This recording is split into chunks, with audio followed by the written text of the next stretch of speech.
Good evening, everyone. My name is Joel Binkley. I'm a planner and a planning supervisor in the Preservation and Long Range Planning team at Charles County. And I'm here tonight to present some basics on affordable housing, and we'll be covering the who, what, when, where, why, and how of affordable housing in the county. When you all leave tonight, I hope you'll be able to answer the following questions. What is affordable housing? Who needs it? What do people in the community think about it? How do we get more of it? And what is the local government doing to support it? So we'll start with a little bit of audience participation here. What is affordable housing? If you're looking at the types of housing on the screen, who would venture a guess as to which one of these is the affordable option? Because these are all affordable housing, because affordable housing can be a variety of things for a variety of people. What makes housing affordable is the family or household that lives in it. So multiple levels of government and housing experts have defined affordable housing as housing that costs no more than 30% of your household income. If your household of one makes $1,000 a month, then an affordable rent would be $300 a month for your rent and utilities. If your household, luckily for you, makes 10 grand a month, then your affordable rent would be $3,000 a month. Household size is an important factor. Household size is an important factor, and we'll come back to it in a minute, but the important takeaway is the size of housing, the type of housing, is not as important as the people who live in it, the household income that they make. If you're spending more than 30% of your income on your housing cost, you are in unaffordable territory. So you might be thinking that if housing is based on an individual's need, then how do governments track? How do governments know what to provide? And the way governments and housing groups track and provide affordable housing is starting with a number called the area median income. And the area median income is a statistical midpoint of the range of incomes that exist in a community. In Charles County, it happens to be that half the households in the county make more than $154,000 a year, and half of the households make less than that, according to the Maryland Department of Housing and Community Development. So at that level of income, your affordable rent or mortgage payment would be around about $3,900 per month. Like I said before, household size is a very important factor in how the Department of Housing and Community Development calculates what makes housing affordable. For instance, a two-person household making 80% of the area median income might pay around $2,000 per month for their housing. A three-person household making 30% of the area median income is going to pay dramatically less, or is going to be able to afford dramatically less for their housing. If we had a four-person household that only made 60% of the AMI, they would be able to afford a higher payment than a two-person household making 80% of the AMI. The math is interesting. The math is strange. The math works out.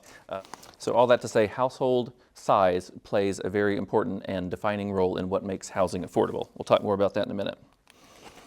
I share all that confusing math because what ultimately we understand is that each of these housing types is affordable for someone. So your family of four that maybe made a higher level of income, affordable housing for them is this maybe larger house with multiple bedrooms.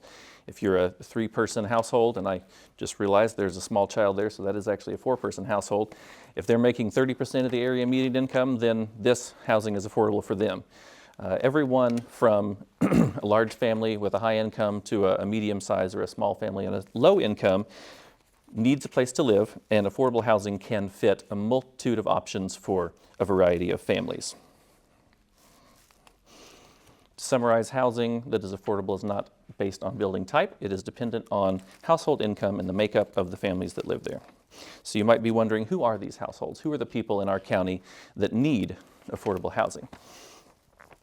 In an earlier slide, I talked about the area median income and In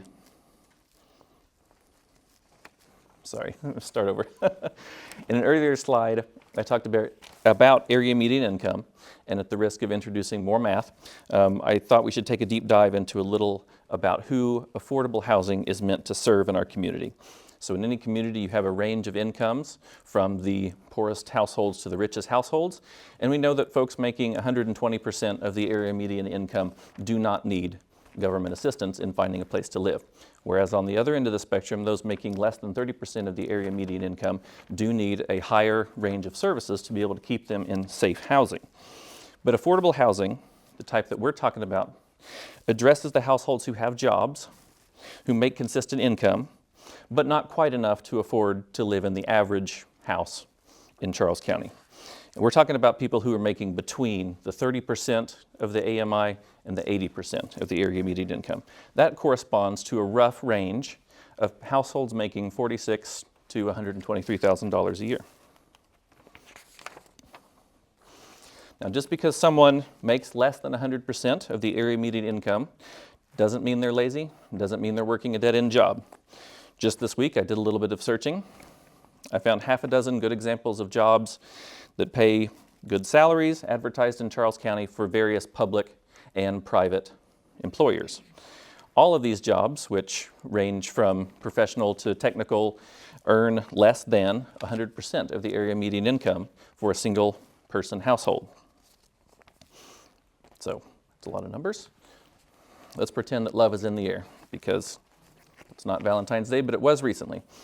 Let's pretend that we have our hardworking service technician at Waldorf Chevrolet Cadillac who falls in love with the warehouse handler at FedEx. Each of them individually was making a fairly low income. Together, combined, they're now at 80-90% level of the area median income. Their housing purchasing power has now increased. But let's say they decide to start a family and they have a child on the way. Now, with a 3-person household making the same amount of money, their buying power has decreased. What they can afford in terms of the area median income has decreased to the 60 to 70% range. Even though they're making the same amount of money, they can now afford less house based on their family size.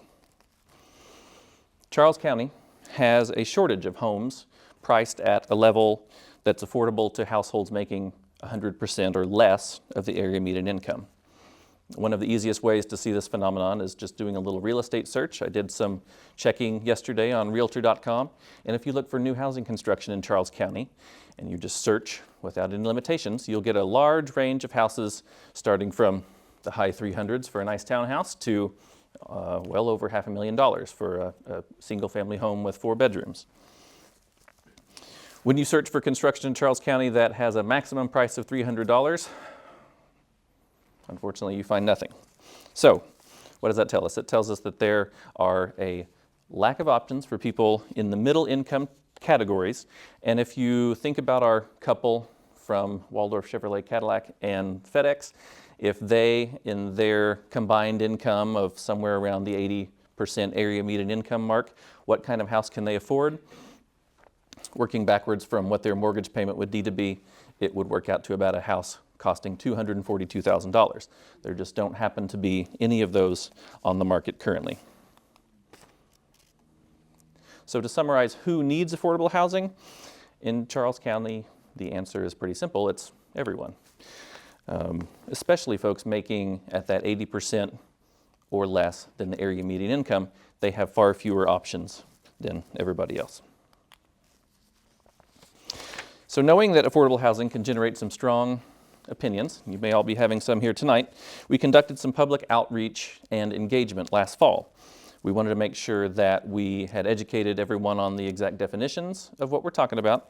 We wanted to make sure that myths were busted and that the people involved, the end users of affordable housing, were personalized and not just a number on a page. We learned a lot about local feelings on affordable housing, to be sure. One of the things we noticed from the surveys was a split between homeowners and renters, with renters overwhelmingly agreeing that affordable housing is important and will have a positive impact on the community. Less than half of homeowners agreed with that statement, however, and nearly 60% of homeowners did not believe they would benefit from the creation of more affordable housing. Okay? Homeowners, renters, big split. Another split we saw was between folks that are young and folks that are older. You can see that folks that are in the younger demographics had much more positive things to say, based on the green parts of the bar chart, the pie chart. Folks that were younger had a lot more positive responses than folks who were older. And as well, people who had resided in Charles County less than 10 years were more positive on the idea of affordable housing than those who had lived here more than 10 years. So both older citizens and longtime residents still offer a majority of support for affordable housing, but in lower numbers than their younger and newer counterparts. We asked the public for a variety of open-ended thoughts and opinions about affordable housing, and we received a variety of positive and negative responses. People in favor of affordable housing are interested in seeing mixed-use development that are affordable to middle incomes, and a lot of people are interested in homes that are appealing and affordable to young and first-time home buyers, as well as a variety of other considerations. Those who had a negative impression of affordable housing were concerned that Charles County's infrastructure is not set up to handle additional people in the county. They're concerned about increases in crime and other issues around whether taxes could go up because of additional development. In summary, we had positive attitudes about affordable housing.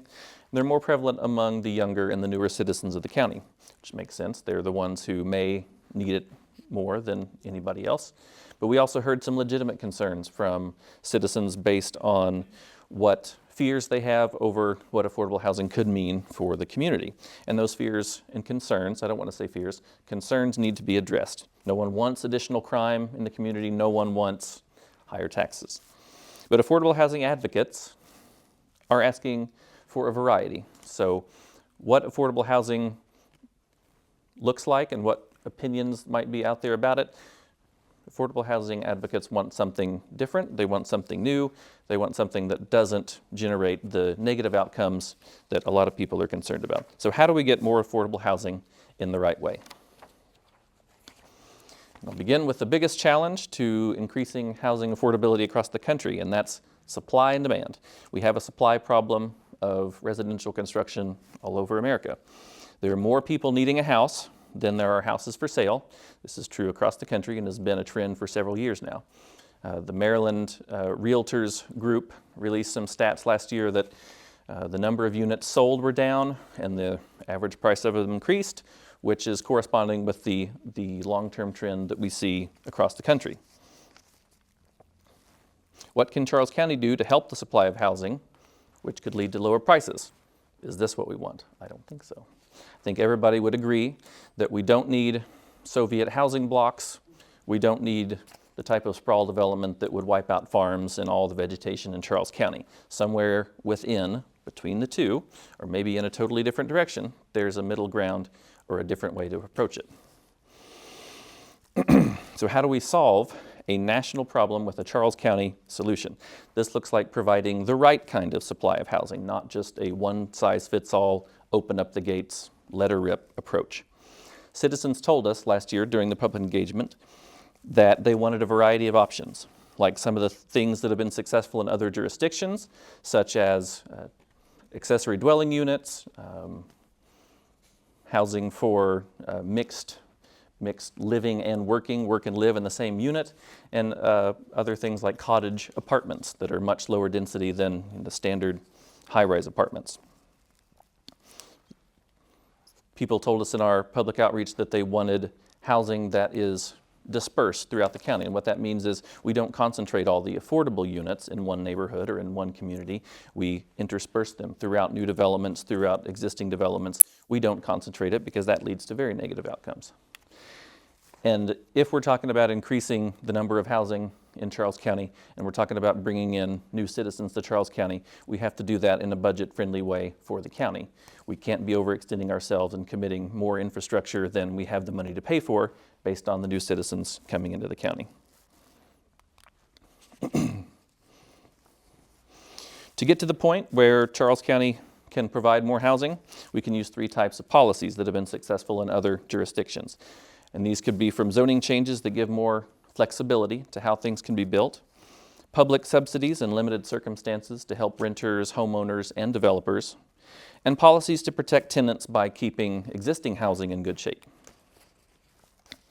Over the last 2 years, Charles County has been working, staff around the building have been working behind the scenes to find out what other jurisdictions are doing, what the public thinks, and how we can enhance the existing programs that Charles County offers to deliver more affordable housing. The next step for us is to present to the public and to county officials some policy options, as well as to discuss how those will be implemented and when, because everybody wants it as soon as possible. Some of those policies could include allowing different types of housing that the current zoning code doesn't permit.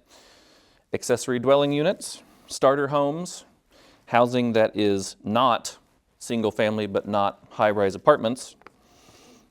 These are all types of housing that have barriers in the current zoning code, and we'd like to consider ways in which we could address those barriers, remove them, change them, make different types of housing more available throughout the county.